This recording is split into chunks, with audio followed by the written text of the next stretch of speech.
dialogue about health, wealth, legal, and social issues. The hosts are Dr. Rogers Kane, family practice physician, and Jocelyn Turner, health education consultant, with co hosts from the Northeast Florida Medical Society and its foundation. Stay tuned for the truth about matters affecting you and your family. We're here to tell you what's really going on and why.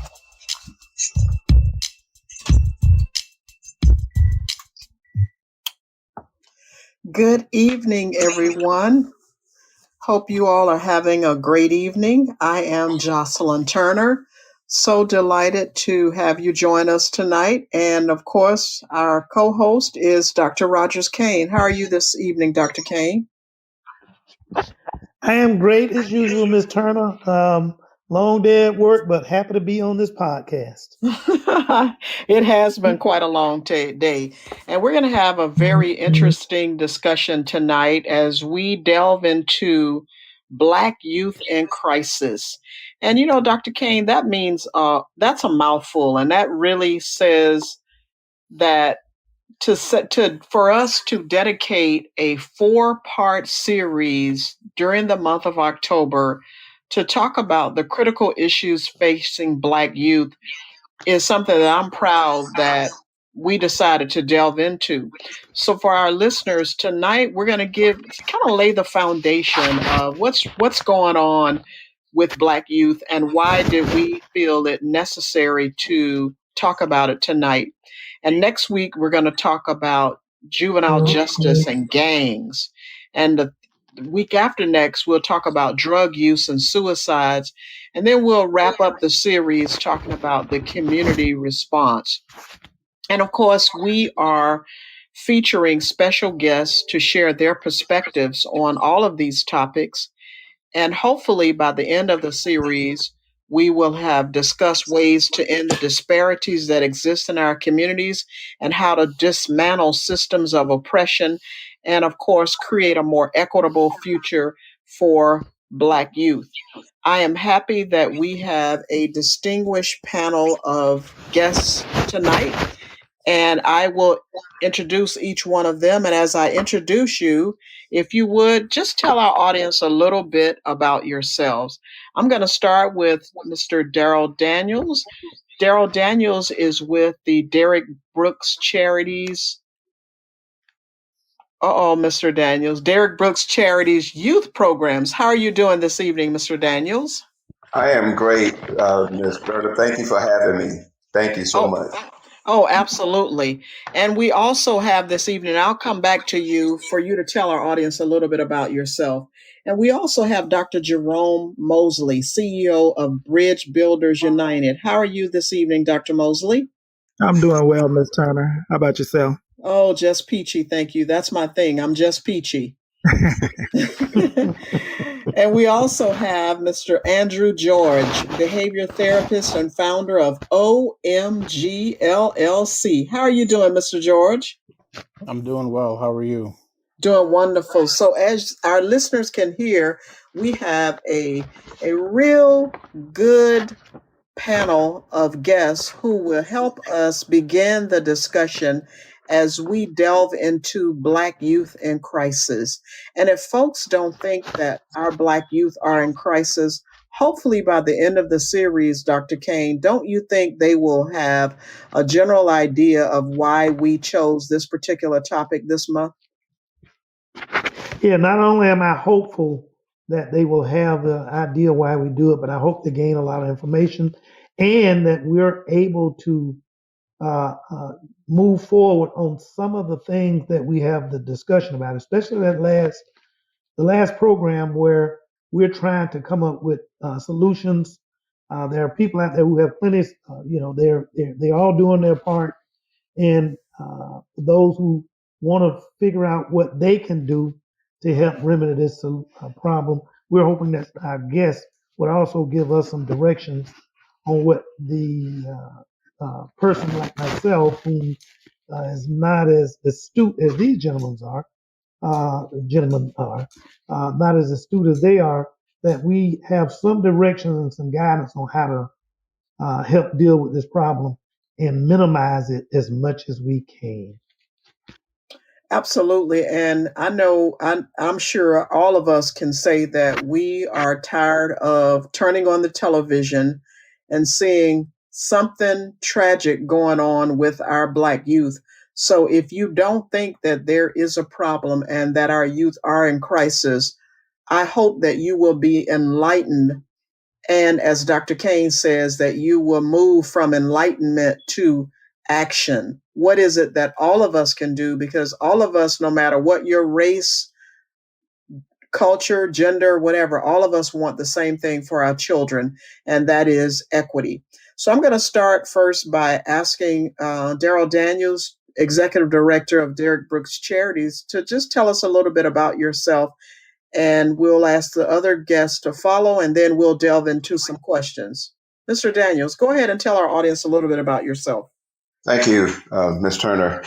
I am former president and CEO of Tampa Hillsborough Urban League. I've been an urban leaguer for about 33, 34 years. I have spent the majority of my adulthood either working in law enforcement or trying to empower our young people to become successful. I am the co-sponsor of a national conference. As I was telling the gentleman earlier, that we do in Jacksonville every 4 years. We do it we move from Jacksonville, Tampa, Orlando, Miami, so large that those are the only four cities that can host a conference. Between 1,100 and the maximum back in the day was 2,000, called National Conference on Preventing Crime in the Black Community.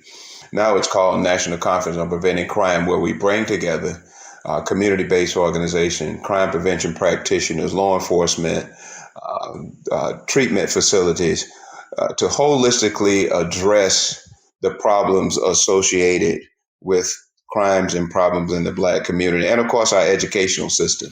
So I am glad to be here. I do this on a weekly basis, twice a week, with young people who have been court ordered. If I had all the answers, we wouldn't be here, but I'm certainly delighted to be on with like-minded people making a contribution to try to put a dent into the problem, and if not completely solve the problems in our community. So thank you for having me. Thank you, and we look forward to really delving into what's going on, and as we said earlier, just hearing your perspective. Dr. Mosley, tell our audience a little bit about yourself. I'm the founder of Bridge Builders United Incorporated. We're a male mentoring organization that started back in 2017. And our main focus was bridging that gap between youth and being that resource to provide them those additional services that they need to stay out of trouble, to not get back in trouble, and things of that nature. But we also work with students or youth that have, different disabilities, things of that nature, that they need to learn coping skills, ways to work with their anger. We monitor them weekly during our mentoring program, where we monitor them for their academics, for their behavior. And we also try to work with the parents on, ways to learn about their child and how to deal with them discipline-wise and things of that nature. We recently started a camp that we do monthly, that we take youth out and we work with them on the camping, surviving skills, things of that nature, but also we provide some therapy for them. We have a behavior therapist that comes out and works with the youth and things of that nature. So I work with youth on both ends of the spectrum. I'm also an educator. I've been in the system for about 17 years now. I'm on the alternative ed side. So I worked with youth for the past 17 plus years, trying to motivate and just help the males stay out of trouble or don't get back into trouble. And, try to help the parents as much as possible to help them learn different ways on how they can learn about their child and try to help prevent them from getting back in trouble and getting on the right track. So we're just trying to build that bridge in our community and make change, be the change in our community. I like that. A lot of us will work during the day and figured like, I can do a little bit more than this. So thank you for your dedication and commitment from not only working hard within the educational system, but realizing that you wanted to do a little do more, not a little more, do more outside of the walls of the classroom and the school. So thank you, Dr. Mosley. And how about Andrew George? Tell our audience a little bit about yourself. Good evening. My name is Andrew George. I am a former educator of Duval County Public Schools. I was in the system for about 10 years. For the past 4 years, I've served as the director of the Evening Reporting Center, where we work with kids as an alternative to secure detention in hopes of keeping them out of the detention center. I also serve as a behavior therapist in Duval County through my private business. Um, Basically, the last 15 years of my life have been dedicated to working with children with disabilities, specifically emotional and behavioral disabilities. Wonderful again, and thank you for recognizing the need to expand the work you do outside of the classroom. So now we're going to go ahead and delve into tonight's discussion as we talk about Black youth in crisis. So I'm going to start by asking a general question. What does crisis in our community look like? I'll start with Mr. Daniels. What does crisis in our community look like?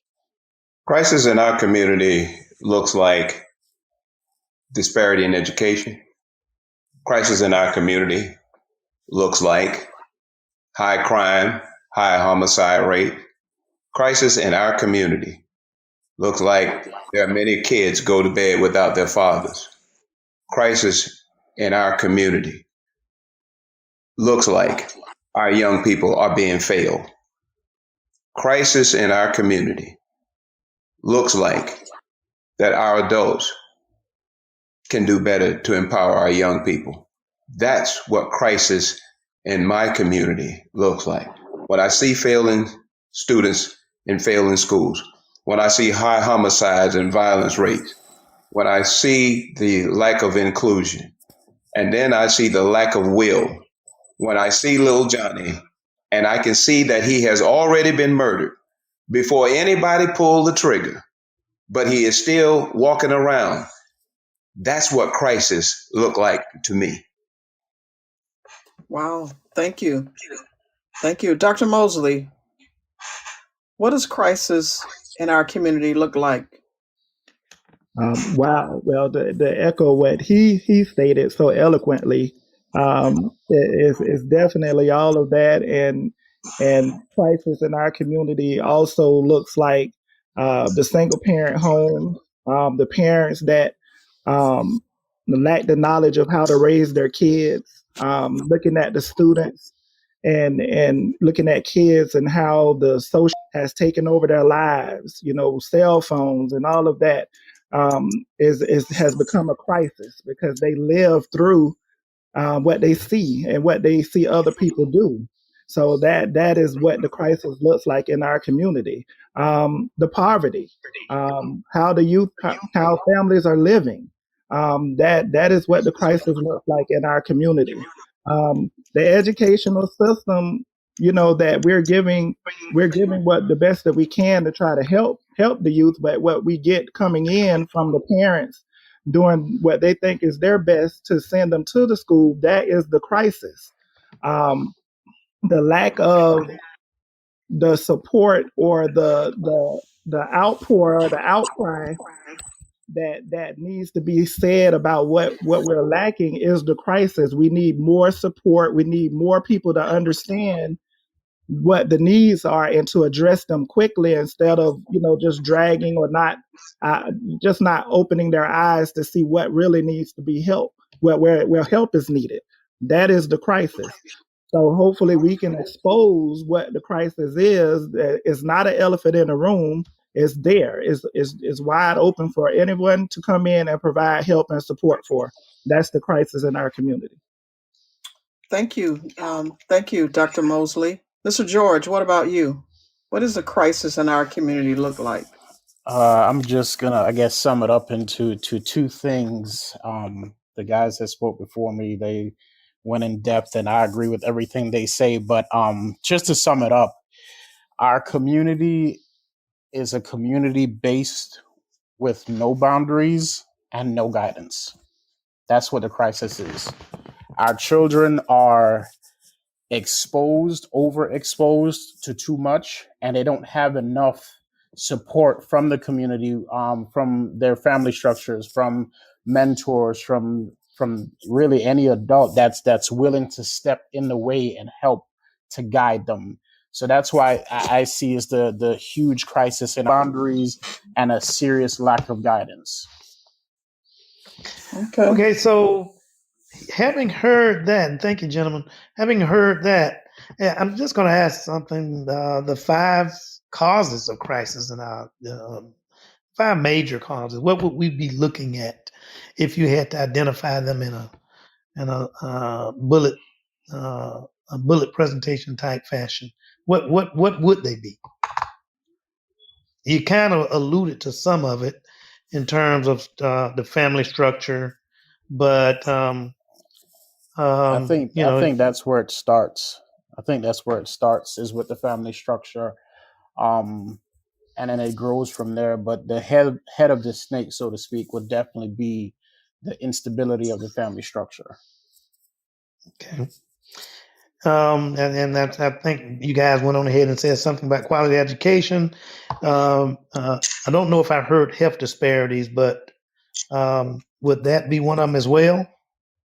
Well, I help anything that comes out of education, whether it be crime prevention, health disparities, can all be traced back to education. But I want to echo what the previous gentleman said.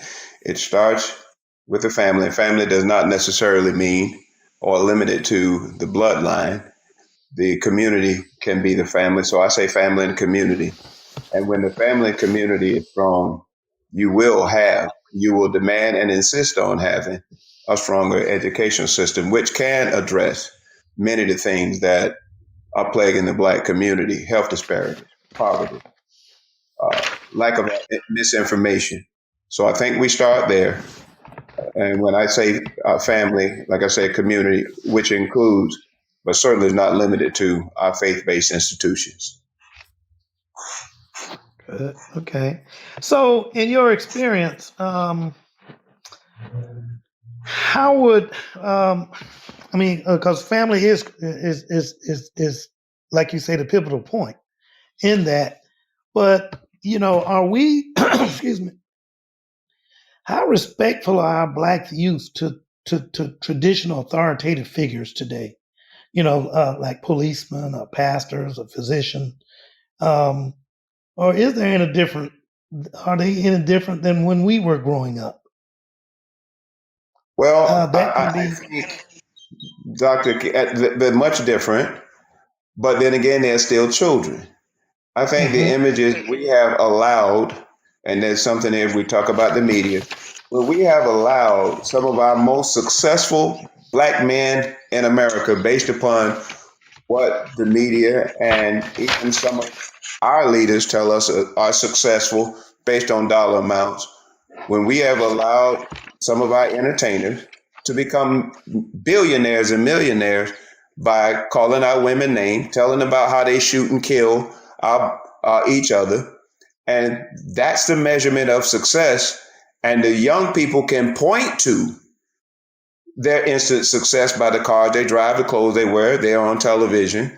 So to them, they think they're on a trajectory to getting to that point.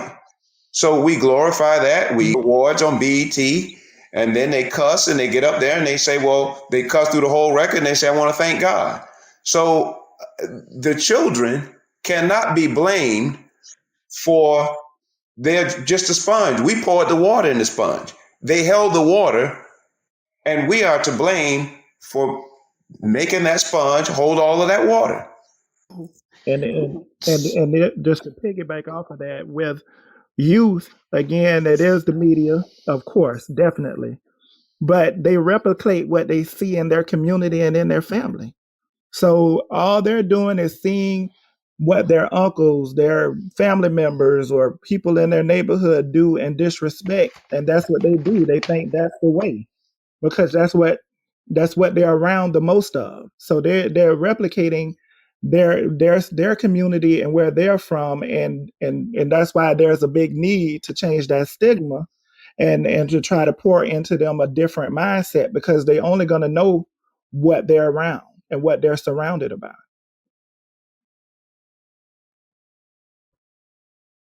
So I'm kind of 50-50 on the question as far as all the youth different. I think the youth are different, and I think they're different because they have a lot more exposure than even in my generation. And I'm not that old. I mean, I'm old enough to be their dads now, but not that old. And I think what I've done my years of working with some of the toughest kids in the city, what I've noticed is that back in my day, you just respected someone because they were an adult. That's just how it was. Well, with this generation now, you have to earn their respect. You can't just say, "Hey, I'm your teacher and you're going to respect me," or "I'm a police officer and you're going to respect me," or whatever your title is. These kids don't care about titles. They care about relationships. And if you want them to respect you, you're going to have to earn their respect. And I think that has what kind of made the shift in where we are today, is just that your title alone is not good enough. Pastor, police, teacher, whatever you want to call yourself, you kind of have to earn the respect now. So I'm going to piggyback on that by asking, when talking with young Black males, what concerns them the most? And any of you can answer the question, not directed to anyone in particular, but what concerns young Black males the most when you have conversations with them? For me, many of the young Black males that I've worked with down through the years, as the previous gentleman said, it took building a relationship with young Black men. And Dr. Eugene Rivers up in Boston did an entire program on this. That they can't hear what Black men are saying. For many of us in suits or whatever, we can't hear what you're saying because we're watching what you're doing. Okay. It's hard to say one thing and do another. So for those young Black men, they don't have the ongoing common structure that they need. You can't put a bunch of cub lions in the prairie with no alpha lion and expect those lions, those baby cubs, to know how to behave. It must take some leadership from those that show them how to behave, how to hunt, how to treat their newborn cubs, how to treat the lioness. And if you don't have that, when there is a lack of the example, when there's a lack of the alpha male, and when I say alpha male, I'm not talking dominant, I'm talking about a guide. If you get in your car from Jacksonville and you attempt to drive to Salt Lake City, Utah, if you don't have direction, GPS, you're going to end up somewhere else. So how can we expect many of our young men who are wandering aimlessly because they don't have the ongoing direction to end up successful by accident? So they are concerned about what they are seeing versus what they are hearing. So before I leave you, Mr. Daniels, I want to ask you, how about Black females, young Black females? What concerns them the most? Well, it's a double-sided coin. The double-sided coin is for many of the young Black females. Believe it or not, as painful as it is, it concerns them that the media don't tell them that they're beautiful. So they take on the characteristics of everybody else trying to be who they are. The young Black women that I see, if they believe they can put it on, look a certain way, then no matter how I am on the inside, let me look like this Instagram picture. Let me look like what I see on BET. Let me look at what I see on the Emmy and the Grammy Awards. And for many of them, it does not come down to the lack of a father or the family structure. I'm talking really young females. I'm talking about the teenage girl that I'm working with. Mm-hmm. Everything to them, well, not everything, that's not fair. For most of them, it is about image. And how did we allow our young, beautiful black females to get their image from somewhere else when we had strong women in our community? That's on us. Yeah, and when you start talking about imagery, I think about, I a lot of people perceive even our young black males as a threat to them. And they may not see young black females in that way, but just, why do people look at the image, or why is the image of young black males a threat to the public? What's happened that we've gotten to that point? They don't know us. And if you don't know someone, then you have a tendency sometimes to fear what you don't know. That's one. Number two, if you beat somebody down every day, you go past a yard and there's a dog on the chain and you kick the dog every day. And one day you walk past and the dog not afraid of you and you look and he's not on the chain, then you should be afraid. So some of this is, well, I hope that I cannot, and I will do everything I can not to educate him, because if I educate him, he will become empowered and will take what I have the right way without force. So there's a lot of fear, and I'm listening to these educated brothers on here, and trust me when I tell you, when you say PhD, you may be welcome in the room, but don't think for a second there's not a modicum amount of fear. Now, how did this brother, with everything we did to him, end up going to the same institutions we went to, passed the same test, got the same credentials, and can quote Plato, Aristotle better than we can? Let me see how I can befriend him to see what he knows, so I can, if he's going to work for me, and I can keep him oppressed. In my quest to do that, I must appear to befriend him because I see him as a threat to me. Wow. Dr. Mosley, what Are about you speaking from the aspect are you speaking from that of another black male, a white male, or just society in general on that? It's a little splice of that and all of that, Doc. Okay. All right. So before some questions from the audience. They got just some initials here, so I'm not going to read the initials. There was a name. I go ahead, but one of them he states that the older generation has struggled to stay must be up to date with the times, and without the ability to be able to relate to youth, how can you, I guess, stay up to the time? Anybody, Mr. Mosley, can you address that?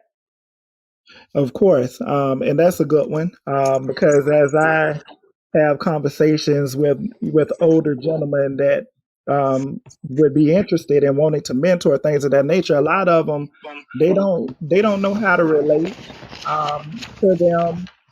They might not know how to approach, because you have an older generation. They have a mindset sometimes on image, the way the youth look. They got the nappy dreads and things of that nature. If you have the older generation that has not been around those youth to understand them, that that's a culture thing for them and things of that nature, they feel a little intimidated on how to approach and get to know them youth. One thing that I would say is to get connected, with organizations that are working with those youth, because they do have training and a lot of opportunities where they can be taught on how to even just have certain conversations with youth, period, whether they're at risk or whatever. But I think a lot of that is just them wanting to go that step further to learn how to communicate with youth, because it is a big disparity. It used to be a time where you had that respect that Mr. George was talking about, where it was automatic. You respect your elders.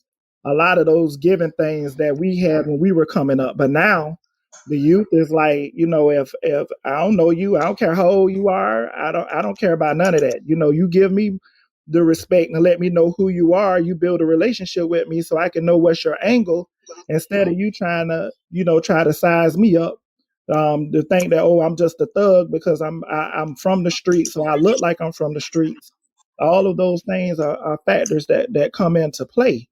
But at the end of the day, we all have to have some type of understanding to, like I tell parents all the time, you need to stay up on the time. You need to know what your child is listening to, because you might think that, okay, you got a straight A child, doing well in school, but if the child is listening to Lil Wayne and some of these other ones out here, and that's all they hear all the time in their head, that's not a good combination. I don't care if it's just music or they're saying they like listening to the beat and all that stuff. That's not a good combination. So you got to get up with the times. And I think a lot of it do come from the fear.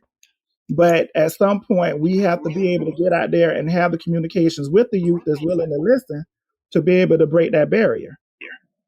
Before we So it leave that, I sounds just like. have to ask Dr. Kane, hold on one second. I want to just follow Mhm. up and ask just a quick question to that. Does that mean then that since the whole notion of respecting your elders is not a given anymore, does that mean that there was a society of youth that were not taught that? And is that a wrong thing, or is it's just this is a different era and it doesn't mean that our generation teach those same values of respecting your elders as was taught to us? I think it's the times is where you have just like where it used to be true gangs and things of that nature, and you had the gang leader. We don't have that definitely in our community like that. The youth, they don't have that respect for like straight gang leaders anymore. Everybody wants to be the alpha male. Everybody wants it all that. So they turn on each other and things of that nature. So I don't think the way the generations are now, you having babies. I think a lot of the grandparents that we had that the youth respected, they're gone. And so now you get in younger generations, you have grandparents that are in their early 20s. So it's not like it used to be where you had the big mamas and all those things like that. A lot of that is changing. Now, don't get me wrong, you do have some youth that still have a kind of hierarchy in their families, but it's few and far between now. And so their image of respecting elders is not a given like it used to be. So it sounds like to me, Mr. George, that maybe we need to train. We're talking about teaching youth on various aspects of how to represent themselves in society. Maybe we also need to train the older guys and girls like myself on how to relate to the younger generation. What's your comment on that? I absolutely agree. I think that is definitely a point of contention. It's just that the older generation seems not to know, Mr. Mosley alluded to it. A lot of it is fair. These I mean, we got 14, 15-year-old murderers in Jacksonville, so I mean they have good reason. And I'm gonna say 2 points to that too. The same reason that an officer will come into the neighborhood and be fearful is the same reason that our elders in the community are also fearful, because of what we see on TV. But again, what they have to know and realize that if you take the time just to really get to know that kid, I mean, I know some hardcore thugs, but they don't act that way around me because I've taken the time. So that teaching them how to take the time, how to listen and not operate in judgment right away, like Mr. Mosley alluded to. You see their hair is nappy. That doesn't really mean anything about that particular child. You give that child an opportunity in a judgment-free space to be themselves and get to know you, and then you could start to make changes. Wow, we're getting a lot of commentary on from from our listeners.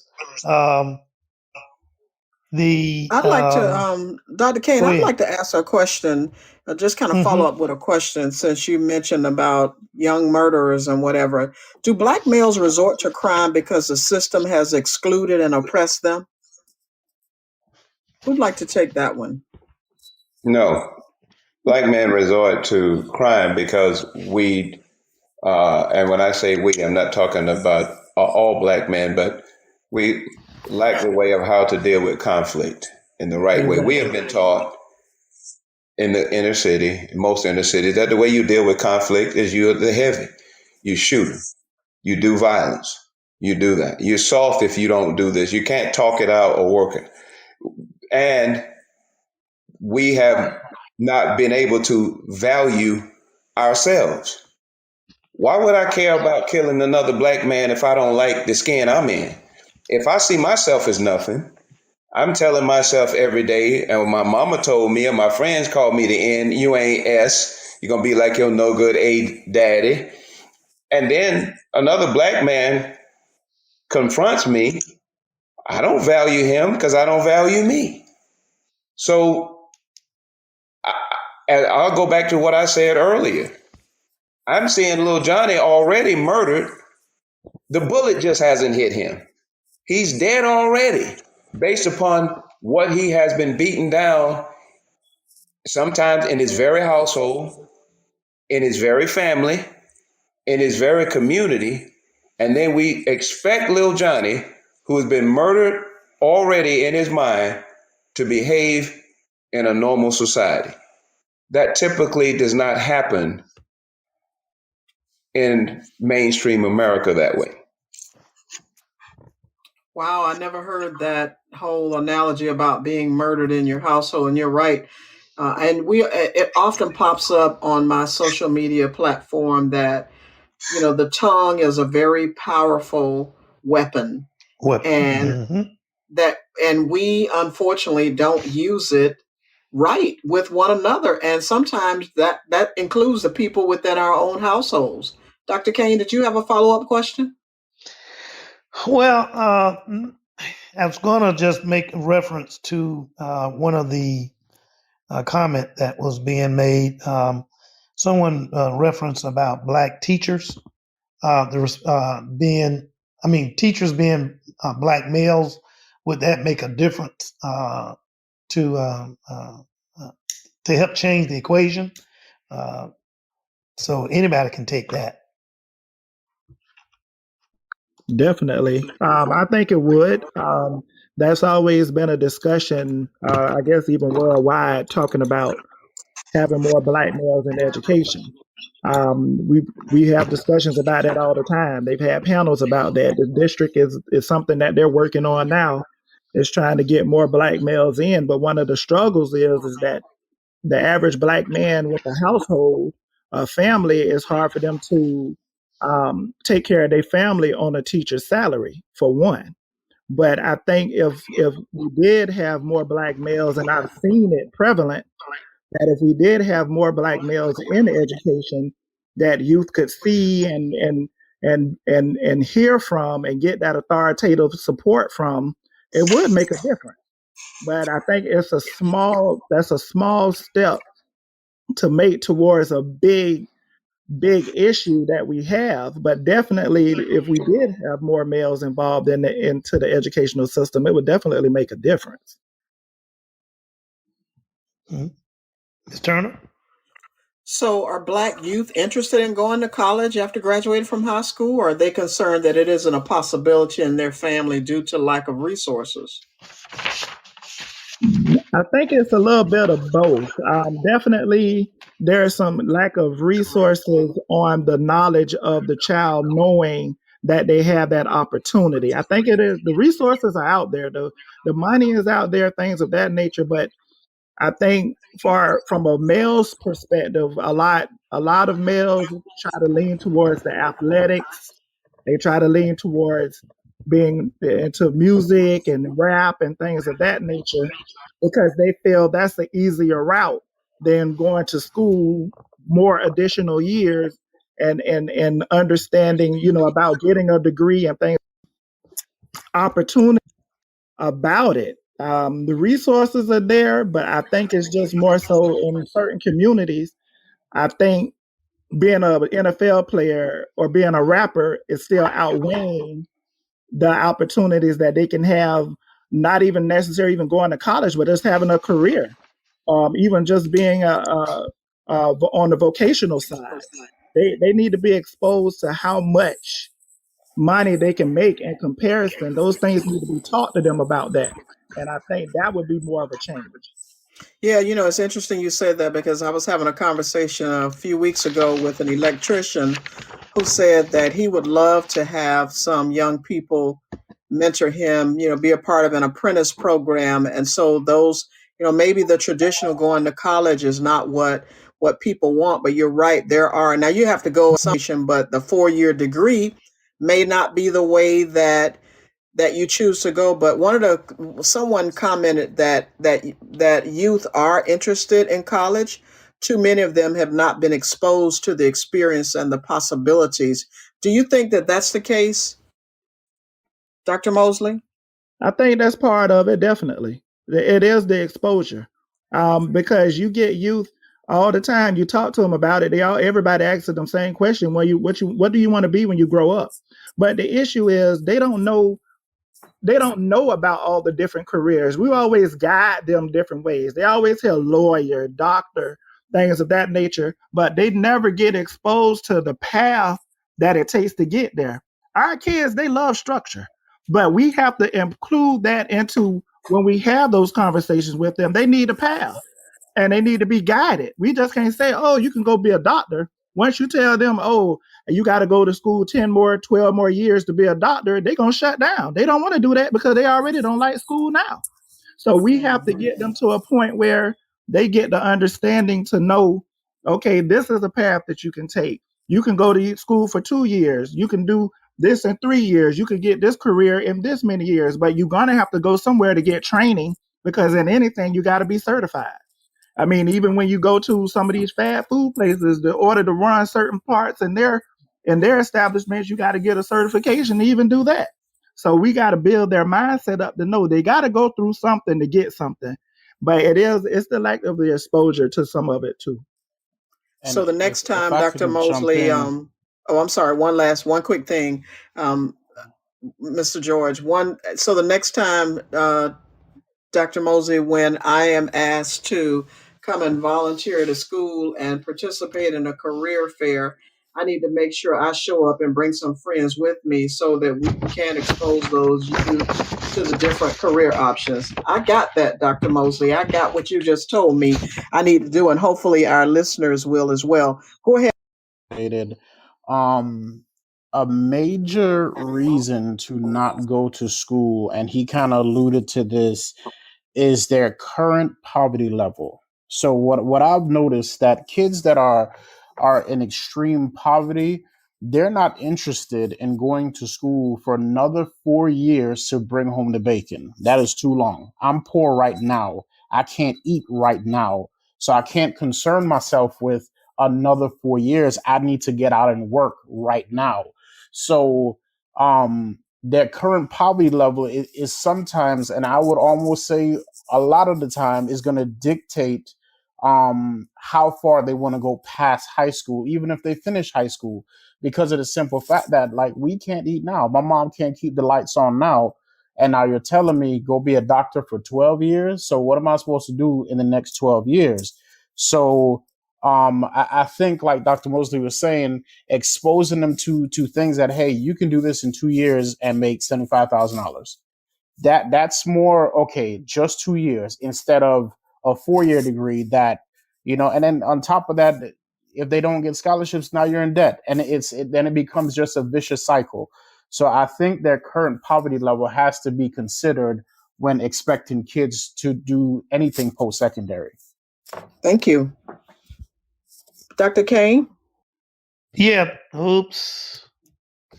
So, just a little bit of extension on that. So, do you think Black youth are in a better position to succeed today than they were 20 years ago? If so, why? Why not? I You would have say more educated Black people today than ever before. Certainly there will be people to argue against that. That does not mean we cannot do better. We have more Black people in career fields that they were not exposed to 20 years ago than ever before. That does not mean we cannot do better. I think what we should do, as it was said by Mr. Mosley, Dr. Mosley, and Mr. George, is continually expose and educate, as Ms. Turner brought up, our young people to non-traditional opportunities, skill, trade, vocational. I often talk to the young people who say they want to be an auto mechanic. I tell them, look at them and say, there's no such thing anymore. They look at me and say, yeah, they are auto mechanic. No, they're not. They're called auto techs because nobody used the wrench and the lug nut anymore. It's computer. Cash for Clunkers taught us one thing. We thought it was a good thing, but they destroyed all the cars that Mr. Joe worked on in the neighborhood garage, and now we have to go to the dealership, and they charge you by the hour, and your car will sit back there for an hour before they touch it. So those young people need to go learn how to be auto techs. You brought up electrician. Florida is a booming state. They can't build enough houses. I need somebody to give me an intelligent reason why, when I go to subdivisions where they're building all these homes, none of the people look like me. Yep, I can't agree. So that's my little take on that. That's why I mentioned the comment about the electrician, because he's a Black guy, and he said that he's been trying to get some young people to work with him. But again, I don't hear many conversations in my circle anyway of people saying, my kid is interested in being an electrician or interested in auto mechanic field. And by the way, my nephew did go to college to be for auto mechanics, and that might not be what it's called, but he's since opened his own business. So I digress. Of course, I had to do a proud auntie moment and brag on that. But I think the main point of the discussion is that we do need to think of those other fields, as someone said earlier. Dr. Kane, nothing against you being a doctor, but there are multiple options. People might not want to devote that many years to school, because if they don't like school now, we can't push that into them, but at least expose them to some other ways. I do So, want to Mr. talk about. Oh, go ahead. Yeah, I was going to say, Mr. Brooks mentioned Yeah. about the going to certain job sites and seeing all these non-black workers. So, does racial injustice count for the crisis of Black youth, or is it somebody asked, is it just a crutch just to say about to say that? I don't know injustice, or if it could be, for a lot of the people that work on these job sites, we don't even know if, I'm putting it out there. Let's just be honest and open. We don't know if That's whether why the we're here. immigration status, but they are working. We know that they're not working for minimum wage. And I want to go back to what a couple of gentlemen said, and let's go back to this educational question about Black men in education. I receive what you guys say about we're poor right now, we need this, but the poorest Black kid in the 40s, 50s, 60s still went and got his 12 years because he wanted to be a doctor. Why? Because he had a Dr. Rogers Kane. He had a Dr. Jerome Mosley, who he saw every day in his neighborhood, who worked with him, who built that bridge, that connection with him, and he could see and relate to. So poor is not what we're going to use as for the reason why people are not achieving, because if you look at the numbers, some of the poorest people, Black people in America, growing up and in their neighborhood, became some of the most successful people. And why? And I understand times will change, is because you had these Black men, Black women helping them along the way. Come here, boy. Let me tell you what you're not going to do. I see what you're doing. Now, if you're going to get to Howard, you're going to get to Harry, you don't do that. Come here, let me take you out here and show you how to hunt like you say you guys are doing in Madison, Florida. See, that's the connection. It's not income because watch this. I'm going to tell y'all right now. I didn't know I was poor till I filled out a FAFSA. I did not know what, and then I found out we were not poor. We were poor, P-O. We couldn't afford the other or another R. So when I hear people say, well, you can't get that because they poor, they need this right now. Now I'm sorry, we can agree, disagree. I don't buy that and I don't sell that narrative because out of the poorest neighborhoods have come some of the most brilliant people that I know. And, But they were and mentored So can along the I way. And let me just say can this, I Dr. Mosley. I just want to put this in. You're absolutely correct, and I fell into the same boat that you did. I didn't know we were poor because everybody around us was poor. So how would I supposed to know we were poor? And I did have those leaders to come along, and they weren't necessarily doctors and lawyers and Indian chief that trying to push me on. They were my family members who may not have got. My dad never got past the third grade. My mom didn't get past the eighth grade until she's got 60, and then went off and got her GED at the age of 62. So I can definitely relate to what you're saying. So go ahead, Mr. Mosley. I'm sorry. so my biggest thing, and I hear you, and definitely there have been some successful people come out of these hard communities and things of that nature. But the biggest difference, I think, that we really are trying to, or really need to address even more, these kids now are going through real deep trauma. We didn't have a lot Mm-hmm. of the stuff that they're going through and experiencing now. I mean, you have some kids, they're running their households, they're taking care of the family while the parents work. They're seeing people get shot and killed on a daily basis. They're numb to it now. You get, and I'm talking about even from the elementary level. You'll have little Johnny come in, man, I saw Tony's head get shot off. And they're acting like everything is okay. But that trauma is there. And then the other part of it, almost every single male that I've worked with that's been referred to me for the past probably 6 months to a year, and that's about a good 50 to 100 of them, they've all had anger problems. They've had issues dealing with their parents. I mean, they're dealing with some stuff that when we were younger, we didn't think of this type of stuff. I can't think of friends of mine, and I grew up in rough neighborhoods, that some of these kids are going through now, that they don't have time to even want to think about college, or all they're trying to do is how to get money quick, how to be successful, to take care of my parents. If I feel like I can run a little fast, maybe I can get and play this football and get to the NFL, or if I can play basketball well, maybe I can get to the NBA and take care of my family. So it's a lot of new things, a new trauma that's out there that we have to address with these kids, because they're not getting the fair chance, because their minds are so cloudy with so much stuff that they're going through. And that's community. We're not going to even get on the level of school, where they got these mental disabilities and they're getting diagnosed and they're on this medication that's got their judgment cloudy. So it's a lot of factors that a lot of these kids are going through that prevents them from getting there without the help and support of us pushing and guiding them and making sure maybe you don't need that medication that's helping you fall asleep in class every day and you're failing. They need that additional support because the parents don't know. The parents don't know what they don't know, and they need people like us in there to be able to support them.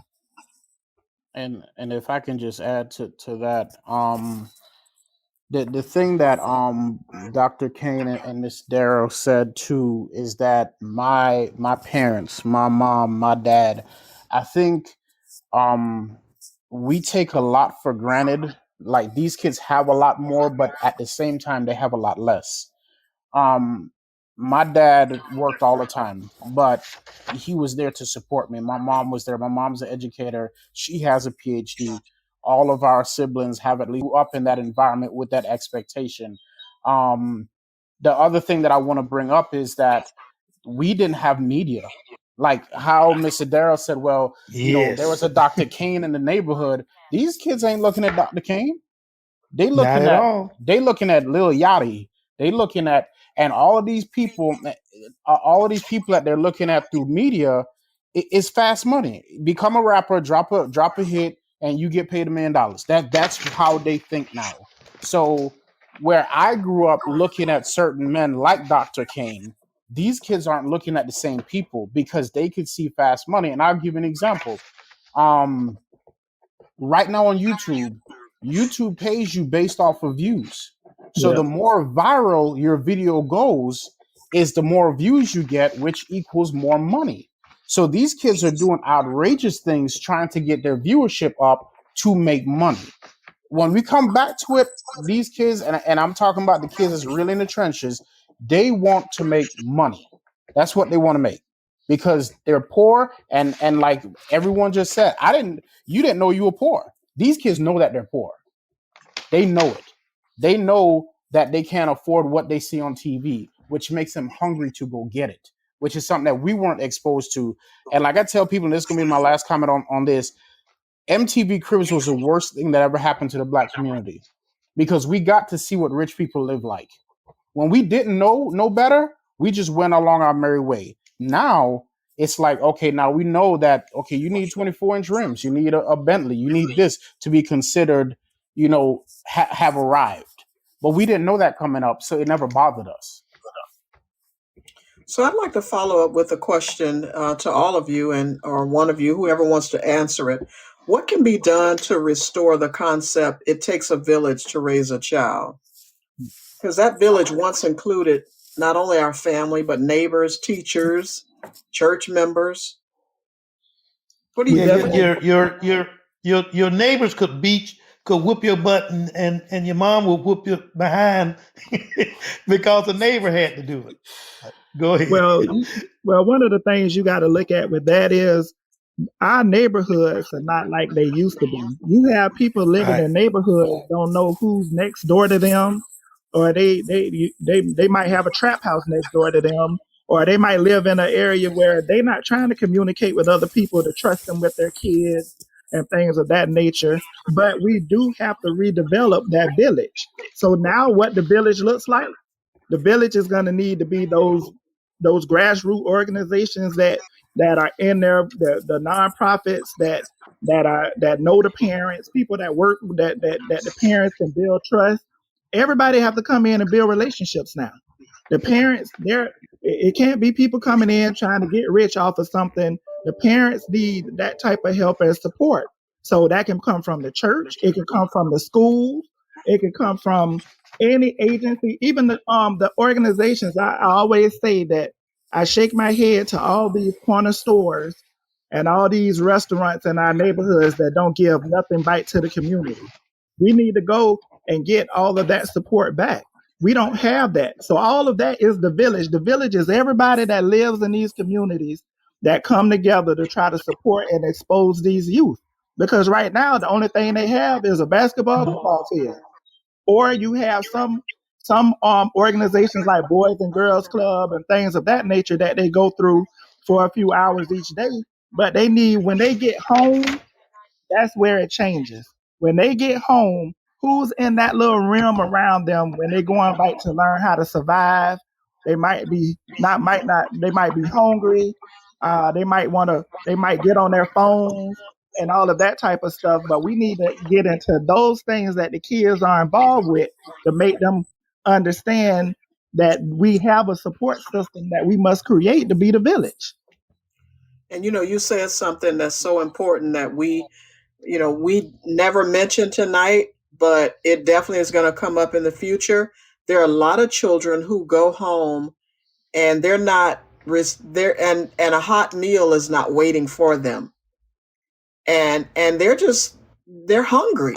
And so then if they don't get a meal that night, they're going back to school the next day, or in some instances they're going to go leave the home and go out and try to find a meal one way or the other.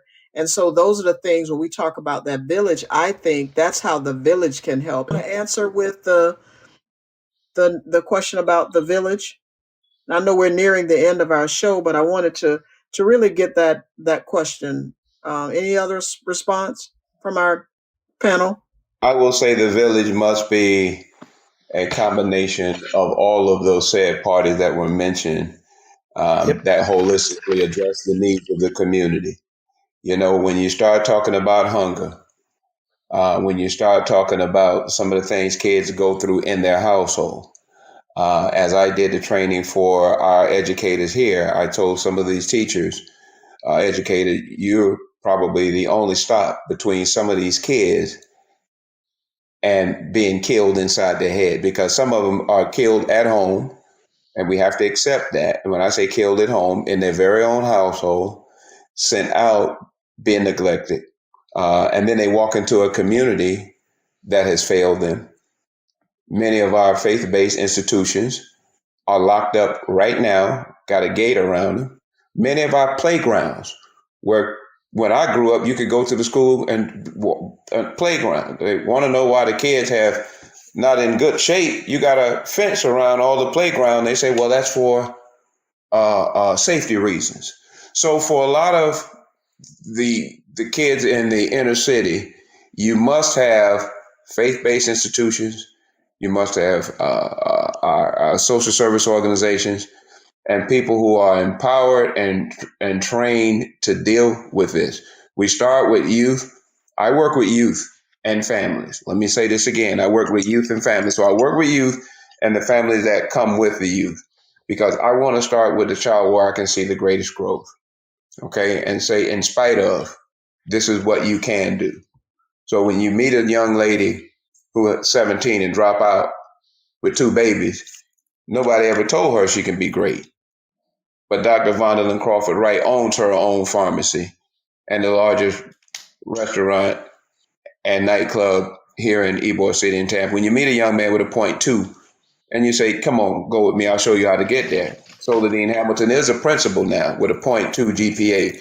So you have to have people that can meet these kids where they are and say, in spite of, no matter what you've been through, come on, as the old Staple Singer song say, come on, if you're ready, come go with me. I'll take you there. But you got to be willing.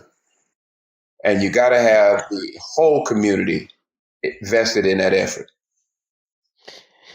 Ms. Turner, let me just read a couple of comments real quick that some of our listeners have texted us.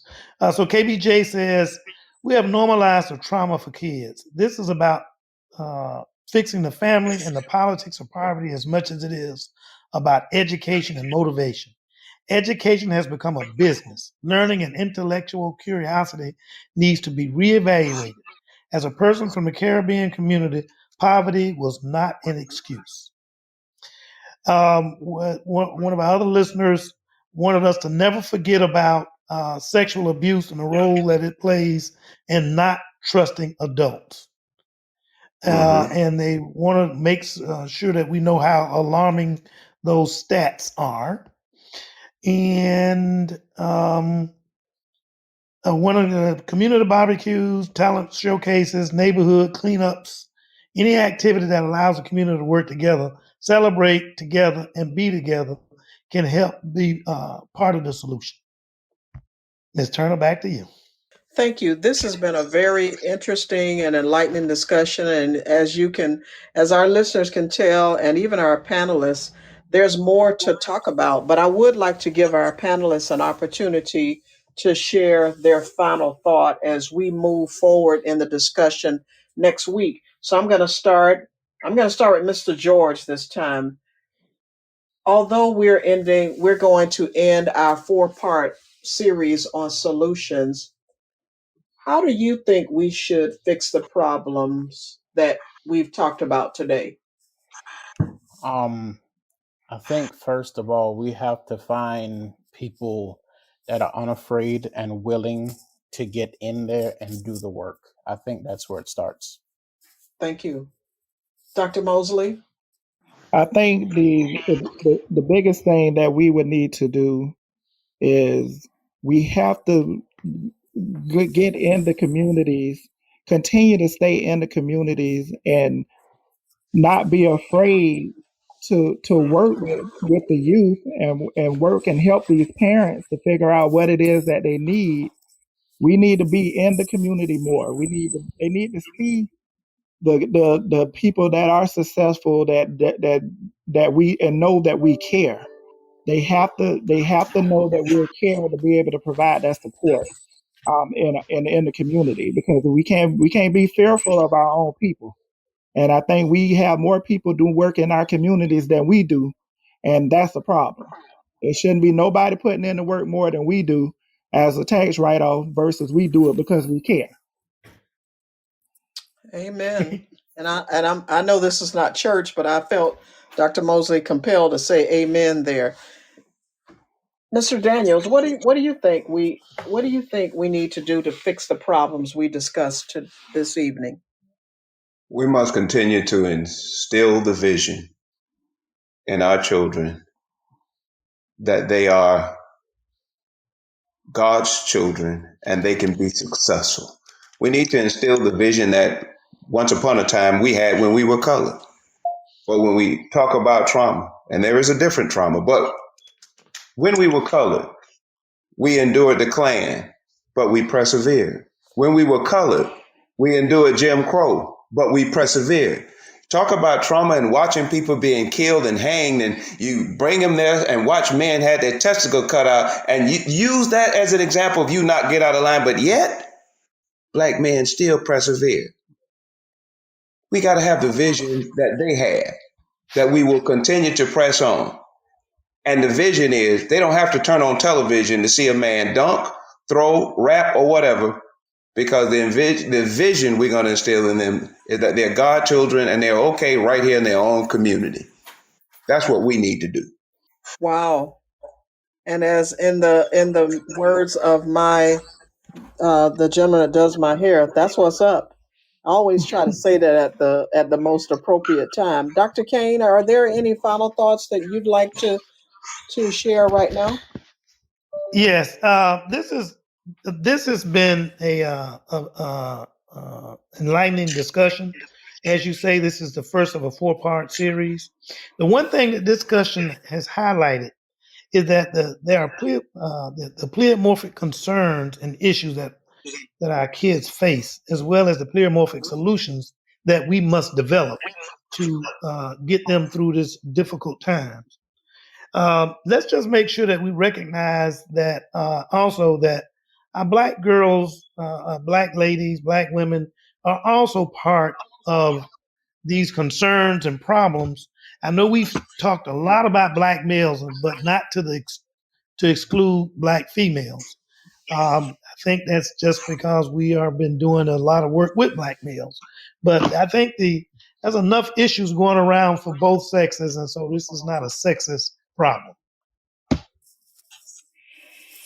Thank you, Dr. Kane. That's what's up. I sent someone know to put that in the comments. So thank you so much to our panelists tonight, Daryl Daniels with the Derrick Brooks Charities Youth Programs, Dr. Jerome Mosley with the Bridge Builders United, and Mr. Andrew George with OMG LLC. You have really laid the foundation for us, and I am so thankful that we talked about some things that may have been tough to hear and, as we say, a hard pill to swallow. However, it is the reality that exists for our youth, and talking about all the things that may be missing or the things that the trauma. I know I was reading an article today on adverse childhood experience, those ACEs. So I hope our listeners learned a lot and will tune in next week, and of course invite others to continue the discussion of Black youth in crisis.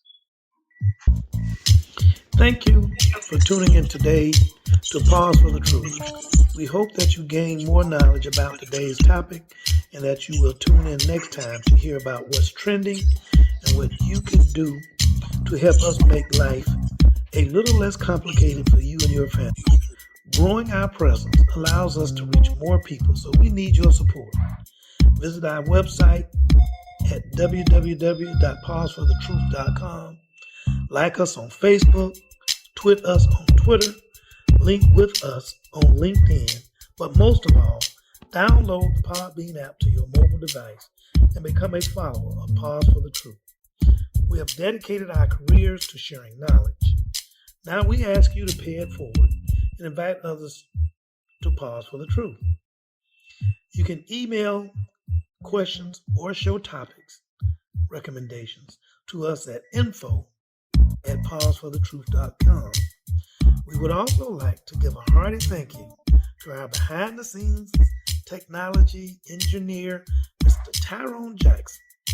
You can contact him for your technological needs at www.calltyrone.net. Until next time, stay well, stay safe, and always remember, take time out to pause for the truth. This is Dr. Rogers Kane and Ms. Jocelyn Turner signing off until next week. Thank you.